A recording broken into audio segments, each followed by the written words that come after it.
Now, the greatest radio shows of all time. Suspense. The Shadow Node. Washington calling David Harding, counter-spy. Classic radio theater. The Great Gildersleeve. Fibber McGee and Molly. Dragnet. Gunsmoke. The Lone Ranger. Now, step back into a time machine with your host, Wyatt Cox. Good evening, friends of the Inner Sanctum. Jean Hersholdt, starring in the Vaseline program, better known as just Dr. Christian. This another Dr. Christian prize play, written by a listener. This one actually had some other radio writing experience. But you'll hear this episode from July 18th, 1945, entitled Joyous Heart. Dr. Christian's office. Oh, don't tell me this is Barbara, the boiled lobster. Oh, it was a grand picnic, Babs. But what a sunburn you got.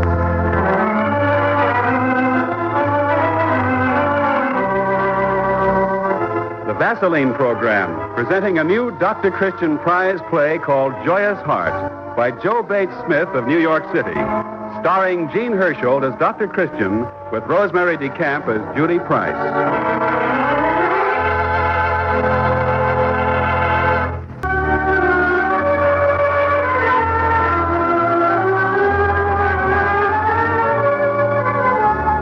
Now to our prize play, Joyous Heart.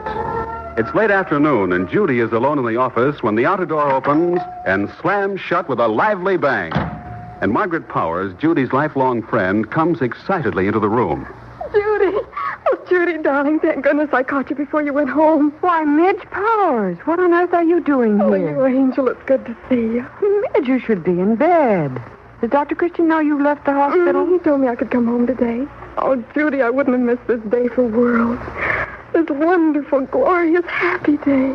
You'd never know you'd been... Why, you look positively radiant. I am. Well, what's it all about? What's caused this? Oh, darn that phone. Wait a minute. Dr. Christian's office. Hurry, Judy. I can't wait to tell you. Quiet, Midge. Chicago's calling. Chicago? Hello? Oh, hello, Mrs. Pierce. Who's Mother? Oh, your child's already left the hospital, Mrs. Pierce. She's right here beside me now. Let me talk. Here she is. Hello, Mother. Yes, darling. Of course I feel all right now. Oh, I have the most glorious surprise for you. You are going to try to come over for my birthday tomorrow, aren't you? Oh, I know how busy. Yes? And Judy's told me you've kept in touch with her about me. But don't worry. Of course I've recovered. Now, wait, here's Judy. Don't worry about Margaret, Mrs. Pierce. I'd already planned on staying with her a few days if she wants me. Yes. Oh, we'll see you then. Goodbye. Now, will you please tell me what this is all about? You just got out of a sick bed. Yes, with a joyous heart. Midge, you've heard from Hal at last. Better than that. Oh, much better than that. He's not coming home? No, Judy, he is home. You mean he just walked in? Out of a dream. You mean he made the trip across and never wrote you once that he was coming? No, don't you see? That's why I haven't heard from him for so long. That's why I nearly went out of my mind, thinking all sorts of terrible things. That he'd been killed, shot up by those horrible Japs. Oh, now calm down. Now, when did he get here? When I left the hospital this afternoon, went back to that house. Felt I couldn't go in. I did.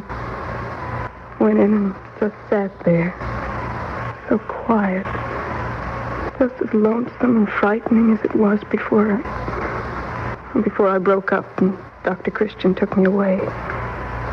Then the doorbell rang. There was that awful feeling again. This is it. A telegram. This is the end for me. Yes. I don't know how I did it, but I finally managed to drag myself over to the door. Opened it. You were standing there. It's what I've prayed for, dreamed of ever since his letters stopped coming. Oh, darling, I'm so happy for you. I was a fool to let myself break up the way I did these past few weeks. I couldn't help it, Judy, not knowing. Well, let me tell you, you had both Dr. Christian and me worried silly over you. Oh, where's Hal now? Cleaning up, I guess. Left him at home. Such a mess. He's been traveling for days. Yes. I wanted you and Dr. Christian to know first. I wanted to tell you myself. You've both seen me through so much. But how on earth could you leave him? We've been together since 10 minutes past 3. I remember looking at the clock before I opened the door. Don't know why especially. Except I must have realized somehow this was the turning point in my life. I know. It's funny how you do some things like that. Well, now I've got to get some food in the house. I'm going to prepare such a feast. Judy, I'm going to throw red coupons around like confetti. For the bride, the sun shines on. Isn't that what they say? Oh, this must be Dr. Christian now. Dr. Christian! I'm back at last, Judy. Oh, look who's here. Hello, Dr. Christian. Why, Margaret Powers. Ah, just wait till you hear the news. Why, Margaret, I said you could leave the hospital, but you should go right home. Don't scold. I feel wonderful. I've had a special medicine today. Hal has come home. What did you say, Judy? My husband's home from the wars, Dr. Christian. Isn't that glorious news? Why, yes, Well, Dr. Christian, what's wrong? Aren't you happy for me? Yes, of course, Margaret. That's more like it. Now, you both must come over this evening. I think we might come along now, if we may. Not on your life. I'm going to spend some time alone with my husband. Well, we'll see you both later. Let me take you home now. I've got my own car. First time I've driven in weeks. Let me drive you. No, thanks. I do very well. Margaret, wait. Don't forget tonight. We'll have a special celebration. Judy, we've got to stop her. Why? What's the matter? We've got to stop that girl. Well, it's too late now. There she goes. Oh, I should never have let her go home today. But Hal's there. You saw how well and happy she looked. That girl is very ill. What makes you say that? Look at this evening paper, Judy. What is it? Here on the front page. Right here. Oh, no.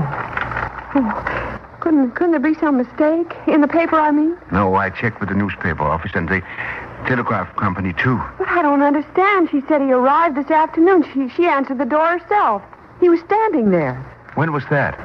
Oh, about 3:10, she said. That's just about the time the boy said the telegram went out. She really believes her husband has come home. This is not good news.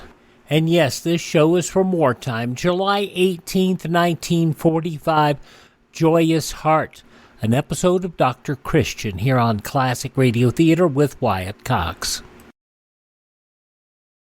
Let's return to this episode of Dr. Christian from July 18th, 1945, Joyous Heart here on Classic Radio Theater with Wyatt Cox.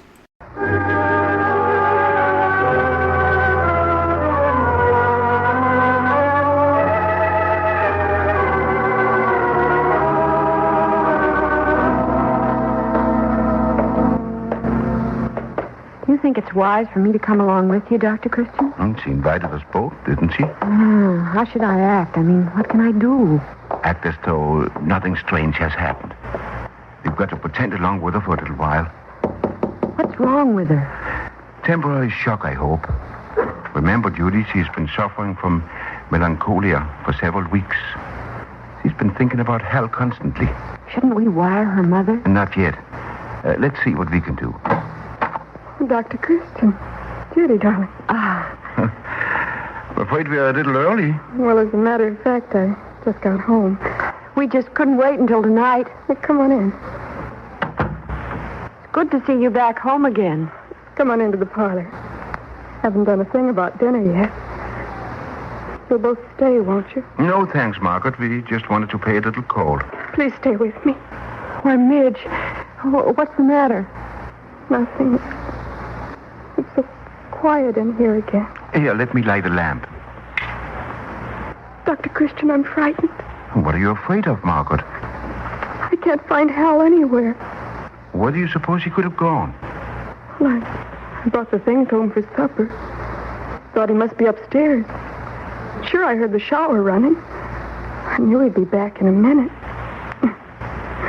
Downstairs, I mean. Got so used to saying back when he was away. Margaret. You don't think someone's playing a trick on me, do you? Hal! Hal, darling, Dr. Christian and Judy are here. Please sit down. Look, I even managed to buy some of his favorite cigars for him. You know how hard they are to get. Let me talk to you. No, I won't let you. Oh, Midge, dear, please let Dr. Christian... No, you're going to tell me I was wrong. Both of you, that's why you came here. You're going to tell me Hal hasn't come home. I know I've been sick. Well, this is just a temporary shock you've had, Margaret. It's nothing so unusual. You don't dare tell me he isn't here. You don't dare. You won't tell me that, will you, Dr. Christian? I must tell you that, Margaret. Your husband hasn't come home. He did come. I know he did. Wait, I can prove it. He brought me flowers. A little yellow bouquet. Is this the bouquet here on the table? Why, no. That's just paper. Yellow paper. It's not a bouquet. It's a telegram. This is what the man gave you. Where? Hal hasn't come home. He's been reported missing. No. Dr. Christian. That is what this telegram told you. Reported missing? This is what caused the shock. Reported missing there?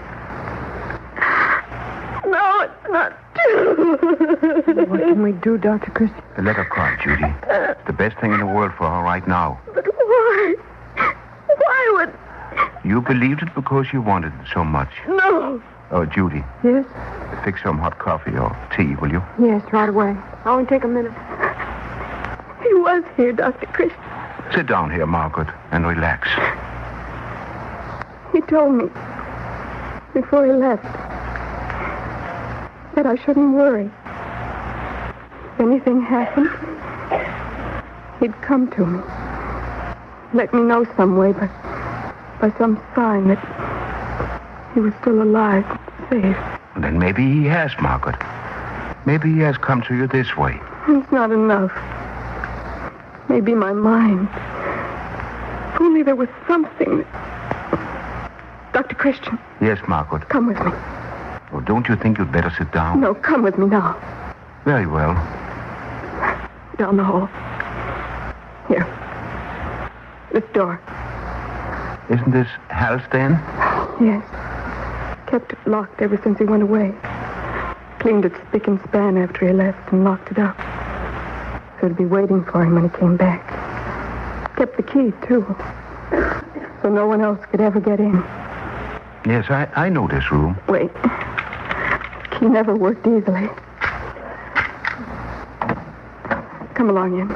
You're sure no one's been in this room since Hal left? No one but me. It's a very attractive room, Margaret. Hal and I have had many a smoke in here when I would visit. His books. His chair in front of the fireplace. Everything as he loved it. But you're letting it get so chilly and so damp. If he was here today, this is where he'd come. I can't help feeling he has kept his promise. Is that crazy? No. No, there's a great deal we still don't understand about our minds. Sometimes they seem to function apart from our bodies, beyond our will. It was so strong today. That feeling that he was here. I must believe it. I must. Well, then do. If only there could be some sign. Dr. Christian. Oh, we are in here in the den, Judy. I put your tea in the living room, Midge. Thank you, Judy. I don't want it. Oh, please. Oh, come along now. Please try. Doctor. Yes, what is it, Margaret? What's that there on the rug by your foot? Why, Dr. Christian, looks like ashes. Yeah, they're white ashes. Like cigar ashes. You haven't been smoking, have you, Dr. Christian? I know, not a cigar, not even my pipe. They look like fresh ashes, don't they? Like they've just been dropped. Yes, but you can't always tell. Look there in the ashtray on his table by his chair. Dr. Christian, it's a cigar. Fresh cigar. Someone's just been smoking it. I did notice the odor when we came in. So did I just now. Wasn't there before. I cleaned everything in this room. That's strange. No, it's not strange. It's right. And it's real. No matter how it got here, it must tell me he's safe. He came to me this afternoon. Believe it, then. You've been under a great strain, darling. Please let Judy take you upstairs. No. You don't have to worry about me now. Midge, are you sure? I know it now.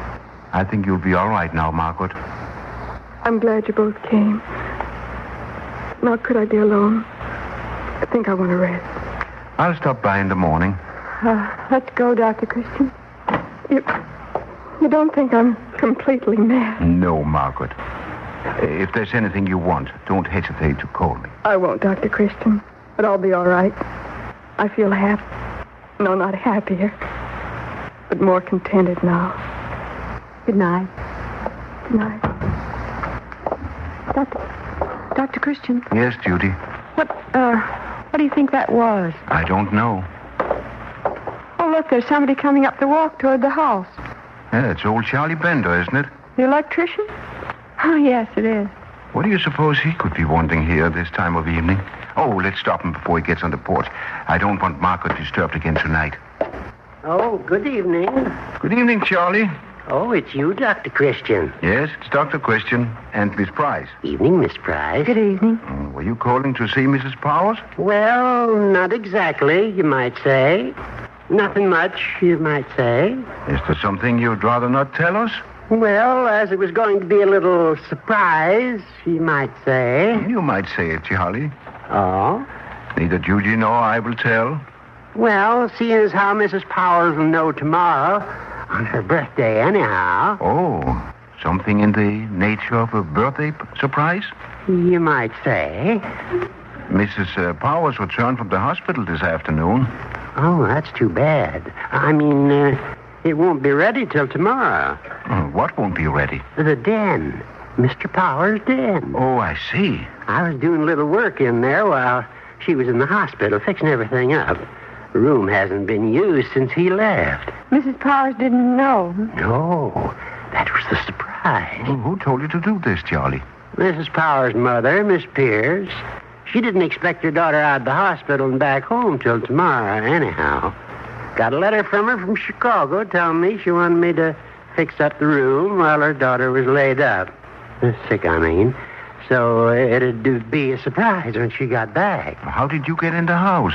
Well, Mrs. Powers' mother sent me both the keys. Done a lot of work for her for years before she moved away. She knows she can trust me. Don't tell me nothing's been stolen. Oh, no. It wasn't by me.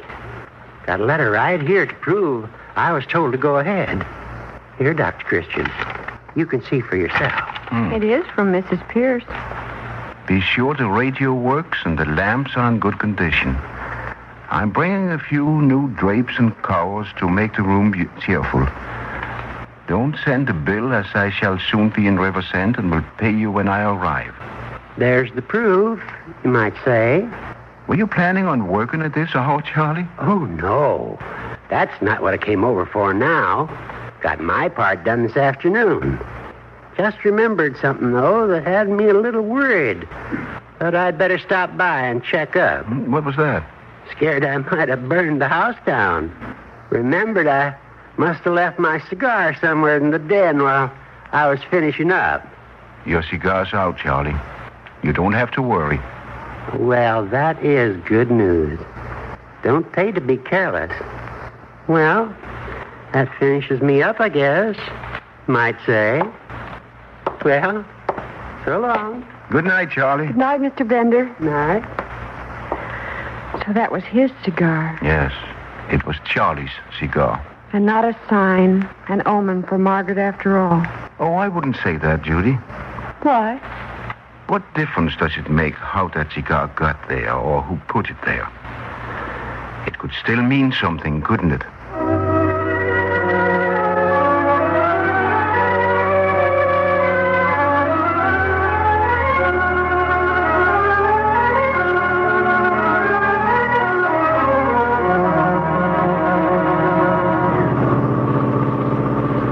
Well, another day's work finished, Judy. Except you go right on at night. Yeah. So there's pain and suffering. Oh, isn't that Margaret Powers? It is, and she's loaded down with bundles. We better give her a lift. Hi, Ned! Hello there, Margaret. Dr. Christian and Judy. What a grand surprise. How about a lift home? Oh, wonderful. My arms are nearly broken. Well, hop in. Used up my last bit of gas yesterday. You're certainly looking well, Margaret. Yes, Midge. I haven't seen you since... Yes, I know. That day. What What on earth's in all those packages? Drapes for the front room, new lampshades, and ashtrays. Oh, you've been on a shopping spree. Well, now that Mother's had Hal's den fixed over, I've got to make the rest of the house match. And we'll hear the conclusion of Dr. Christian, July 18th, 1945. Did that old fella sound like Earl Ross, Judge Hooker from Gildersleeve? Well, we'll find out. Anyway, July 18th, 1945, Dr. Christian on Classic Radio Theater with Wyatt Cox. The conclusion next. You ever make a change and then think, why didn't I do this years ago? Well, that's how people feel about switching to Medishare for their health care, especially now with inflation the way it is. People are very happy with the savings. Most families save about $500 a month when they switch. It's a huge help when prices are going up so fast in so many other areas. And Medishare's customer satisfaction rate is double that of health insurance. It's just a different experience, and people really like that. Medishare is an alternative to health insurance. It's a community of Christians who share each other's healthcare bills, and it's been going strong for over 25 years. It really is the gold standard, the most trusted name in healthcare sharing. Find out why people love it, find out why they rave about the customer service, and find out how good it feels to save some money right now. They're super easy to talk to. Here's the number, 833-34-BIBLE. That's 833-34-BIBLE, 833-34-BIBLE. You ever make a change and then think, why didn't I do this years ago? Well, that's how people feel about switching to Medishare for their health care, especially now with inflation the way it is. People are very happy with the savings. Most families save about $500 a month when they switch. It's a huge help when prices are going up so fast in so many other areas. And Medishare's customer satisfaction rate is double that of health insurance. It's just a different experience, and people really like that. Medishare is an alternative to health insurance. It's a community of Christians who share each other's healthcare bills, and it's been going strong for over 25 years. It really is the gold standard, the most trusted name in healthcare sharing. Find out why people love it, find out why they rave about the customer service, and find out how good it feels to save some money right now. They're super easy to talk to. Here's the number, 833-34-BIBLE. That's 833-34-BIBLE, 833-34-BIBLE.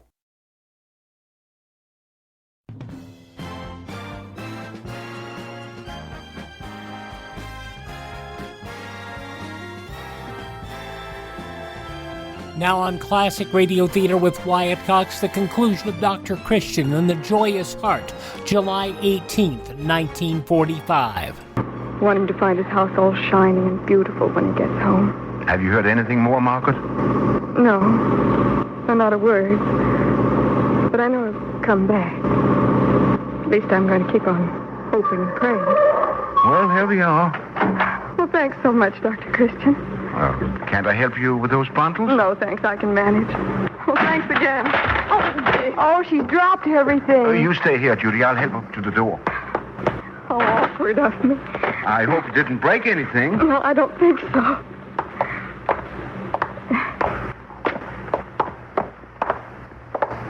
Here, let me open the door. I have the key right here. Well, there we are. Dr. Christian, when I said thanks just now, I meant it for everything. Your concern, your help that day. Oh, after all, Margaret, that's little enough to offer. You almost made me believe that cigar and those ashes on the floor were really Hal. Then you did know? Yes. Guess I knew all the time that someone had to leave them. They couldn't just get there out of the blue. They were left there by Charlie Bender when he fixed the radio. I know. Mother told me she'd given him the key. But you made me realize they could mean something else. That they could be a sign to have faith. Oh, I'm glad to see you back to normal, Margaret. Good night. It's all you're doing, Doctor. Good night.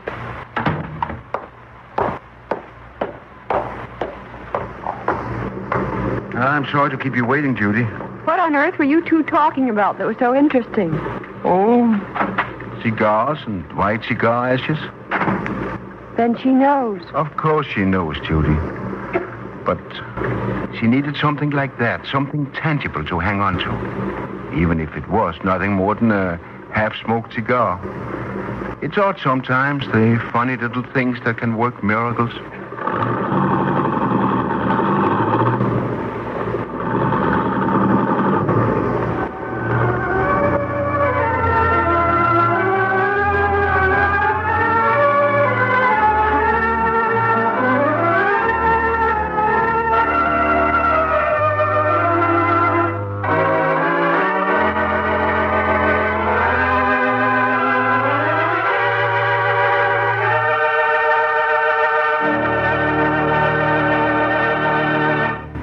And the curtain descends on another Dr. Christian Prize play, and our star, Jean Hersholdt, is waiting to greet you.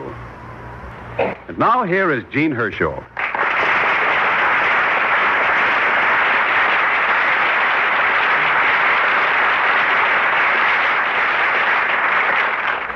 Thank you very much. Tonight's prize play, Joyous Heart, was written by Joe Bates Smith of New York City, author of many radio plays. Next week, we plan to present the prize play, The Liar, by George D. Griffin of Washington, D.C. We invite you all to join us again next Wednesday evening to hear the Vaseline program, same time and same station. And until then, I'll say good night.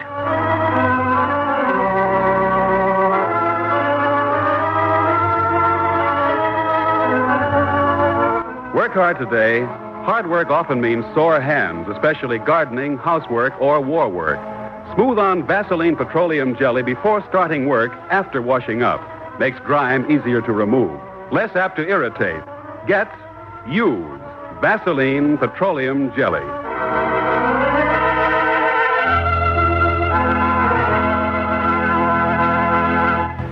July 18th, 1945, Dr. Christian on Classic Radio Theater with Wyatt Cox. Now on Classic Radio Theater with Wyatt Cox, the third part of the five-part Star of Capetown Matter, an episode of yours truly, Johnny Dollar, as it was originally broadcast July 18th, 1956. From Hollywood, it's time now for... Johnny Dollar. Lieutenant Van Tile of the Cape Town Police. I was just going to call you, Lieutenant. Is something the matter? You sound very strange. Probably from nursing a lump on my head that had put the Star of Capetown to shame. I don't understand. You found the diamond? No, to put it politely, somebody slugged me here in my room a while ago. Why? To keep me from sailing on the Southern Empress. She just shoved off, and I've got a strong hunch that diamond is aboard. That bears out what we've learned from Julio Biak. Did he confess to Forbes' murder? No, but we're fairly certain he's involved. However, he swears he does not have the diamond. Either he passed it to somebody aboard the Southern Empress, or he was chasing whoever's got it. Lieutenant, I've got to get on that ship. You say it is now underway? And out of the harbor. You wouldn't happen to have a stray helicopter around, would you? I can make arrangements for one with the military. Can you be at the airfield in 15 minutes? Make it 10.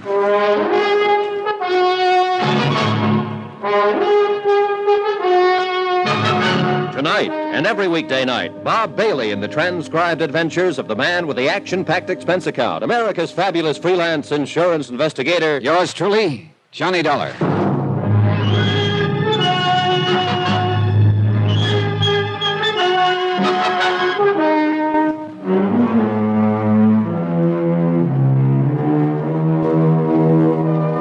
From Special Investigator Johnny Dollar, location Cape Town, South Africa. To the Home Office, Tri-Eastern Indemnity Associates. Assignment, the Star of Capetown Matter. Expense account continued.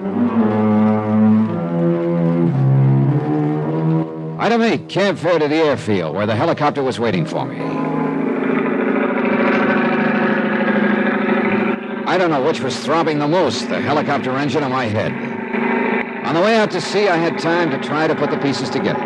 But as usual, they didn't fit. A playboy named Andrew Forbes inherits a diamond called the Star of Capetown, worth 150 G's. The insurance company gets fidgety at the way Forbes is flashing the stone around. So they send me to Cape Town to talk some sense to him. But now Forbes is dead and the diamond is missing. And the fact that his probable killer was picked up aboard the Southern Empress before it shoved off convinces me the stone is somewhere on that ship. But I've got no proof, even though I'm breaking my neck to get there at the moment.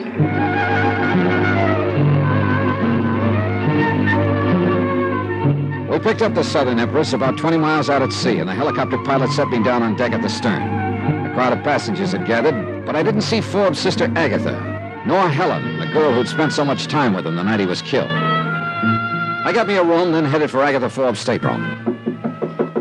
As I stood at the door, I caught a whiff of Forbes' favorite perfume, Forever, the kind Sheila had worn.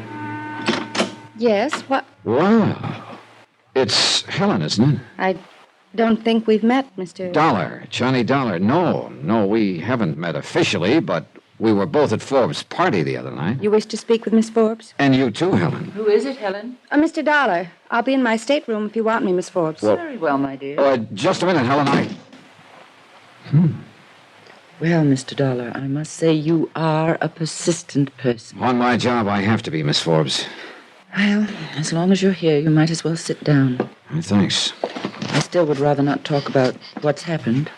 I can certainly understand that. But if I can throw any light on it, which I doubt very much, then I suppose it's my duty to. One thing I must ask, however. What is it? That there be as little additional publicity as possible.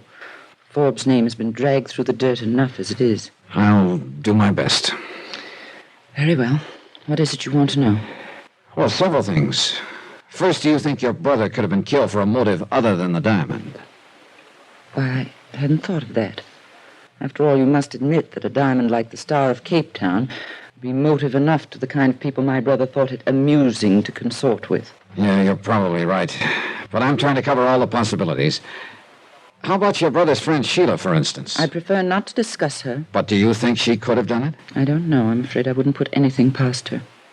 All right, another thing, Miss Forbes. I was pretty surprised to find Helen here in your stateroom when I knocked. Why? I didn't know you knew her. I have engaged Helen as my traveling companion. Oh? Kind of sudden, wasn't it? As a matter of fact, it was. My brother had told me about her. For one of the few times in his life, he was right about someone. She's a thoroughly nice person. So you hired her? I think I told you before how exhausted I am by all this. I needed someone to make arrangements for me. At the last moment, she decided to make the trip, and I was delighted. Uh-huh. She made up her mind at the last moment, huh? May I ask why all these questions about her? Well, right now, she's pretty high on my list of possible... That's impossible. As far as we know, she was the last person to see your brother alive. And I refuse to believe she could possibly be involved. I hope she isn't. But I've got to run down every lead I can get. If I don't recover the Star of Capetown, the company I represent is on the hook for $150,000. I have not filed a claim as yet, Mr. Dollar. Nor do I propose to until we reach New York. I shall give you every opportunity to recover the diamond. I appreciate that, Miss Forbes. But I'm afraid it still doesn't leave me much time. I went back to my stateroom. The door was open. But I was sure I'd closed it when I left. Inside was the same lingering smell of the same lingering perfume. Forbes' favorite, Forever. Sheila wore it, but as far as I knew, she was still in Cape Town. Then I remembered her saying that Forbes had given Helen a bottle of it. I also remembered smelling it in my Cape Town hotel room just before I got slugged. I thought then it was a carryover from Sheila's earlier visit. Now I wasn't sure. I started back out of my stateroom just in time to collide with somebody in the passageway. Sorry. Whoa. Say, partner, you sure took the wind out of my sails. Yeah, well, I'm sorry. I didn't know anyone was out here. Oh, I just passing by, partner. Stacy's the name, Ben Stacy. What's yours? Dollar. On the level? Yeah, cross my heart. Well, when I tell people I bumped into a guy named Dollar aboard a boat, I'll mean it, huh? See you around, partner. So he could have been just passing by, like he said. But if so, he moved awfully quietly for a guy his size. I locked my door and headed for the bar. Expense account item 9150, a double martini, which occupied me just long enough to get a couple of things nailed down in my mind. Namely, open stateroom doors and the smell of perfume. It had to be Helen. No two ways about it. At this point in my brilliant chain of deductions, I made a big mistake. I looked down toward the other end of the bar. And the person I saw sitting there made me realize in one big hurry that my train of thought had just gotten itself derailed. Hello, Sheila. Hi, Johnny. I thought you were back in Cape Town. Why should I be? What's to stay for now? Good question. But you didn't tell me you were leaving. You didn't ask me. Sit down. You must have decided in a hurry. That's the only way I ever decide anything. Oh? Well, you picked an interesting boat to sail on. I suppose you know Helen's aboard. Small boat, isn't it? Oh, look, Sheila, suppose we drop the flip chatter, huh? Okay, Johnny. What do you want me to tell you? That I hate Helen for taking Andy Forbes away from me? Okay, I do. It's happened before. But Andy always came back. What hurts this time is that he was killed before he had a chance to. Sheila... Don't worry. I'll keep out of her way. I won't make any trouble.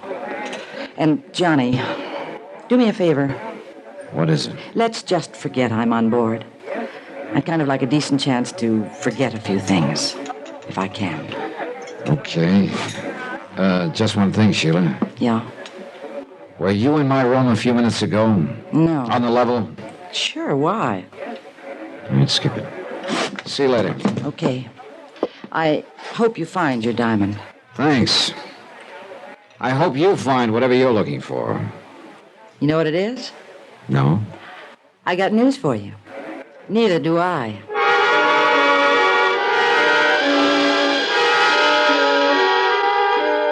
Well, one thing was clear anyway. If Sheila hadn't been in my stateroom, then the perfume I'd smelled must have belonged to Helen. She seemed to be getting higher on my list all the time. I had to have a talk with her, but by the looks of things, that wasn't going to be easy. She was doing a pretty good job of avoiding me. About half an hour later, though, I spotted her topside in a deck chair with Agatha Forbes. Next to them was my old buddy from the wide open spaces. Why, some of the things we got out west you just wouldn't believe. I am certain we wouldn't. I've never been there, but Oh. Hi, everybody. Well, sir, if it isn't Mr. Dollar herself. Now, I ask you ladies, if that isn't just about the most colorful name a fella Good can have. afternoon, Yes, sir. Mr. Dollar. Hope you're a little more rested, Miss Forbes. Thank you, I am. And Helen, I'm glad to Miss see you. Forbes, I wonder if you'd excuse me. Why, certainly, my dear. I'm afraid I have a headache. Why don't you go lie down for a while? Thanks, I think I will. Well, now, that's kind of a chilly reception, partner. Looks like the little lady doesn't like you much. Oh, well, you can't win 'em all. Yeah, thanks. I'm sure Helen's simply tired, Mr. Dollar. Mr. Stacy here tells me he was quite a good friend of my brother's. Oh? Why, sure, partner. Andy Forbes and I was the best of buddies. Well, I didn't see you at his party the other night. Well, he asked me, of course, but I just couldn't make it. I tell you, though, dogged if I wouldn't have been there if I'd have known it was going to be old Andy's last party. Oh, excuse me, ma'am. That's all right. How long had you known Forbes, Mr. Stacy? Years, Dollar, years. Old Andy and me was always bumping into each other in the darndest places. Cairo, Paris, Copenhagen. I tell you, it was always a barrel of laughs when we got together. I'll bet. Why, I'll never forget one night in little old Dakar. We're going to be in Dakar in a couple of days, aren't we? I believe so. Oh, yeah. I suppose everybody will be going ashore for You the day. bet. Well, you don't want to miss Dakar. Why, I can show you some places you just wouldn't believe. Oh, yeah, sure. I tell you what, why don't we get up a little party Mr. Stacy, it sounds very pleasant, but I'm afraid you'll have to excuse me. I'm not quite in the mood for sightseeing. Oh, I understand. Sure enough, Miss Forbes. Well, Dollar, how about you? We'll see. Yeah. Well, anybody care to join me for a walk around the deck? No, thanks. I gotta keep up my appetite, you know. See you later. But don't you forget about Dakar. It'll be a ball. Yeah, it'll be a barrel of fun. Miss Forbes. Yes? Did your brother ever mention this character Stacy to you? No. Of course, Andrew had many strange friends that he didn't mention to me. Yeah, I'm sure he did. I went back to my stateroom. This time the door was closed and there was no odor of perfume. But when I went in, I saw that I'd had a visitor again, and this time he or she had been much more thorough. The room was torn apart from one end to the other. I sat down, tired and beat. I thought of that building tile somebody tried to drop on me in Cape Town and the bang on the head I'd collected in my hotel room. I knew that whoever I was after was also after me. And now it looked like a third party was involved. Whoever had torn up my room must have figured I might have the diamond. Sheila, Helen, Stacy, it could be any of them. Or even worse, it could be somebody I didn't even know about. But one thing was sure. I was no closer to that king-size diamond. Pretty soon we'd be getting to Dakar, and once everybody had the chance to get ashore, my chances of getting the diamond back were practically zero. I had a strong and sickening hunch that Dakar could be the end of the trail for me, and I didn't like it.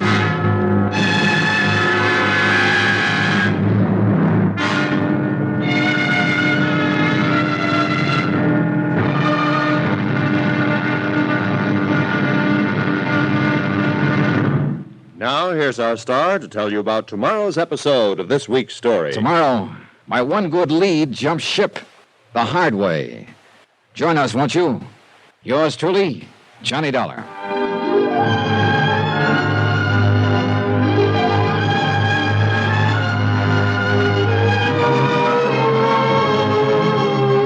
Yours truly, Johnny Dollar, starring Bob Bailey, is transcribed in Hollywood.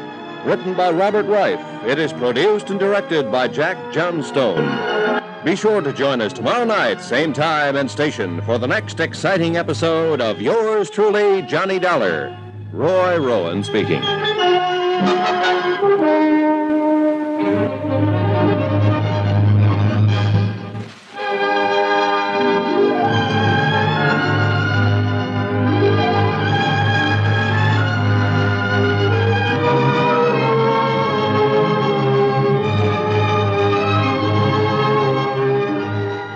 Something that might interest you about Yours truly, Johnny Dollar, and the Jack Johnstone produced 15-minute episodes is that they were all produced live to tape.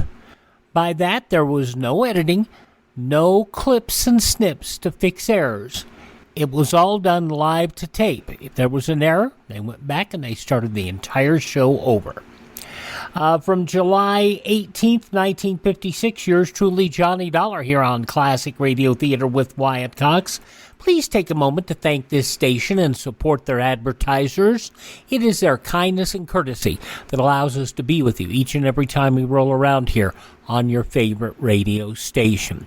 And if you miss a day, you do not have to miss a single show. You can find our shows on demand anytime at my webpage, which is classicradio.stream.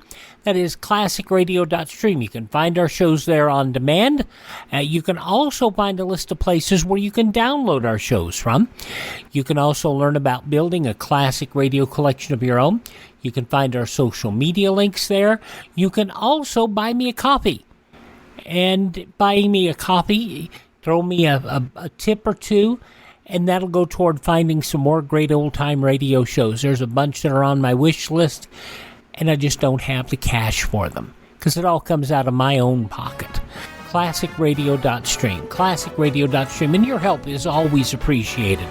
You don't even have to do it. You can drop me a note and say thanks, and that means a lot to me, too.